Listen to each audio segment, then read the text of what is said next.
என்னுடைய கால்கள் தொழுமரத்தில் மாட்டப்பட்டு என்னுடைய வஸ்திரமெல்லாம் கிழிக்கப்பட்டு அரை நிர்வாணத்தோடு நான் இருந்தேனாக்க உண்மை துதிக்கக்கூடிய சிந்தையும் எனக்கு இருக்காதே. நான் முறுமுறுத்திருப்பேனே, உங்களை தூசித்திருப்பேனே, உடைய நாமத்தை நான் கண்ணாப்படான்னு திட்டிருப்பேனே. ஆனால் பவுலுக்கு சீலாவுக்கும் அப்படி என்ன கிருபை நீங்கள் கொடுத்தீங்க? ஸ்தோத்திரம். கர்த்தர் சொன்னார், அது அவனுடைய ஜெப நேரம் அப்படின்னார்.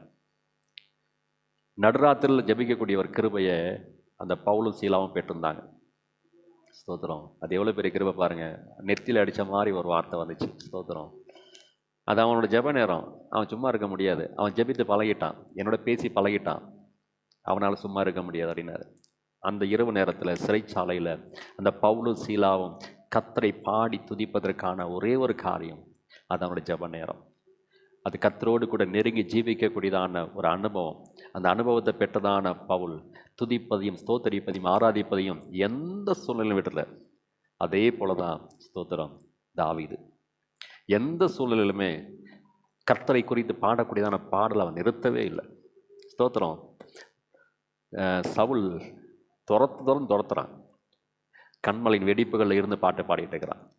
காடுகளில் மறைந்திருந்து பாட்டு பாடுறான். ஸ்தோத்திரம். வனாந்தரங்களை தெரிந்து கொண்டு பாட்டு பாடுகிறான். இன்றைக்கி இது கேட்குதான கர்த்தருடைய பிள்ளைகளை, நம்முடைய வாழ்க்கை பாதையில் சில நேரங்களில் தொழுமரங்களை மாட்டியதான நிலையைப் போல சில காரியங்கள் நமக்கு இருந்தாலும் கூட நம்ம துதிக்கணும். அப்படிதான் கர்த்தருடைய வார்த்தை. ஸ்தோத்திரம். அந்த தொழுமரம் மாட்டப்பட்டிருக்கும் பொழுது அவங்க ஜபிக்கிறாங்க. அந்த மரங்களும் கட்டுகளும் அவிழ்க்கப்பட்டது. ஸ்தோத்திரம். எவ்வளோ பெரிய ஆசீர்வாதமான சாட்சி பாருங்கள். நான் பார்த்துருந்தேனாக்கா நான் யோசித்து பார்ப்பேன். நான் எப்பயுமே இப்படி ஒரு சம்பவத்தை வேத புத்தகத்தில் தேவன் எழுதி வச்சிருக்கிறாரு. இந்த இடத்துல நான் நின்று இருந்தால் என்ன பண்ணியிருப்பேன்? நான் பவுலோ சீலாவோ இருக்க வேண்டிய அவசியம் இல்லை.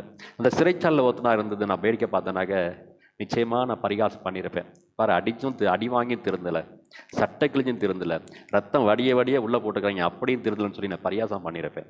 ஸ்தோத்திரம். ஆனால் அவங்களுடைய கிருபையை பாருங்களேன். ஸ்தோத்திரம். எவ்வளோ பெரிய கிருபை. அந்த நடுராத்திரில் அவங்க 2 பேரும் கர்த்தரை துதித்து பாடுறாங்க. சிறைச்சாலின் அஸ்திபாரங்கள் அசைந்தது.